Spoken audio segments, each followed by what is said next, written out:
আসসালামু আলাইকুম সবাইকে। আজকের ভিডিও টপিক হলো মুস্তাফিজুর রহমান সম্পর্কে। সে আজকে আইপিএল চেন্নাই হয়ে প্রথম ডেবিউ করেছে এবং সে প্রথম ম্যাচেই 4 উইকেট নিয়ে only 29 রান সে দিয়েছে। তো এখন বিষয় হলো যে সে প্রথম ম্যাচেই খুব ভালো পারফরমেন্স করেছে, খুবই ভালো কথা, আমরা সবাই খুশি। But is this the performance that we wanted? I believe this is the performance we certainly wanted, but not the performance we needed. Because আমরা চাই সে বাংলাদেশ টিমের হয়ে ভালো করুক। কারণ আমি যদি কিছু স্ট্যাটস দেই আপনাদের, সে লাস্ট বাংলাদেশের হয়ে 5 উইকেট নিয়েছিল ইডেন গার্ডেন্সে 2016 টি-20 ওয়ার্ল্ড কাপে নিউজিল্যান্ডের সাথে। এরপরে what is the next time he perform for Bangladesh? Let's find out.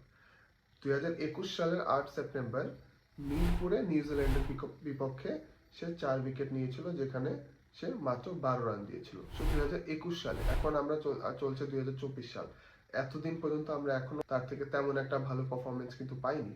এখন লাস্ট সিরিজে সে কি করেছে সে ব্যাপারে একটু জানি। লাস্ট টি-20 সিরিজ যেটা ছিল শ্রীলঙ্কার সাথে, সেখানে 3টা ম্যাচ সে খেলেছে।